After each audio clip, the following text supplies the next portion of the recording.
प्रायः लोगों की भावना होती है कि इस रॉकेट, कंप्यूटर, एटम, मोबाइल के युग में भी क्या वैदिक महर्षियों के द्वारा प्रयुक्त उपाय अपनी उपयोगिता सिद्ध करते हैं?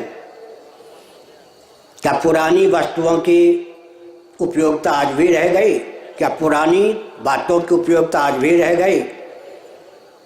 यदि पुराणमित्येव न साधु सर्वम, कालिदास के इस वचन को माने तो उसका अर्थ समझने की आवश्यकता है। अगर अंध परंपरा दर्शन, विज्ञान और व्यवहार में सामंजस्य न साधकर अंध परंपरा कदाचित प्राचीन भी हो तो उसका अनुगमन नहीं करना चाहिए। बाकी शास्त्र सम्मत जो प्रशस्त परंपरा है उसका अनुपालन करना ही चाहिए। यदि पुरानी वस्तुओं से आप दूरी रखेंगे, आजकल की भाषा में परहेज करेंगे, पृथ्वी पुरानी है, पृथ्वी की उपेक्षा करके एक क्षण भी जीवन रहेगा।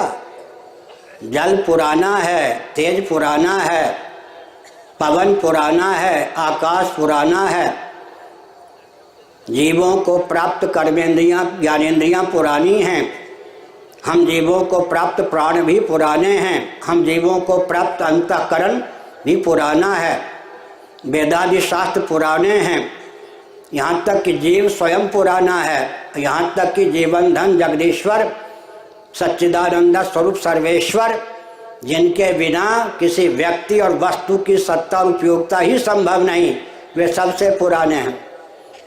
देखिए, ये तांबे के द्वारा बना हुआ पात्र है। इस पात्र की उपयोगिता भौतिकवादी भी मानते हैं, हम भी मानते हैं, लेकिन थोड़ा विचार कीजिए, ताम्र धातु यदि इस पात्र को थामे न हो, साधे न हो, इसकी सत्ता और उपयोगिता शेष रहेगी क्या? नहीं रहेगी।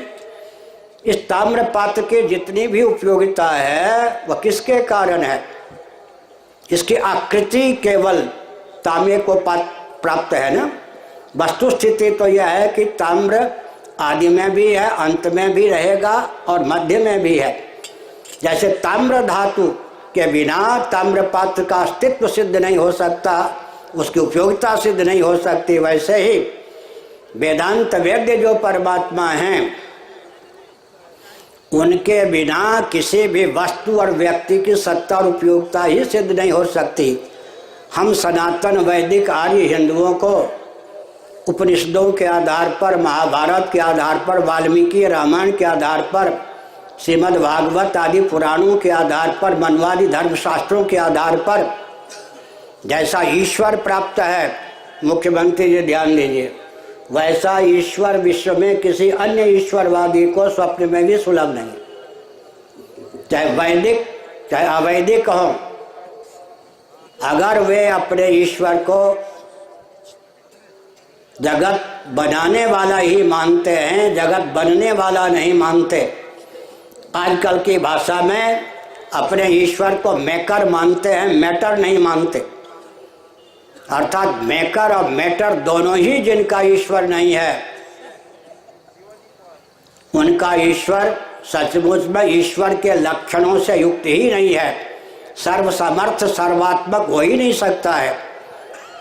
क्योंकि हमारे ईश्वर जगत बनाते भी हैं, जगत बनते भी हैं। जैसे मकड़ी जाला बनाती भी है, जाला बनती भी है, जैसे सिद्ध योगी व्याघ्र बनता भी है, बनाता भी है, वैसे हमारे ईश्वर जगत को बनाते भी हैं, जगत बनते भी हैं। एतावता ईश्वर के बिना, सच्चिदानंद स्वरूप सर्वेश्वर के बिना 15 मिनटों की सेवा में मैं प्रवचन को विराम दूंगा।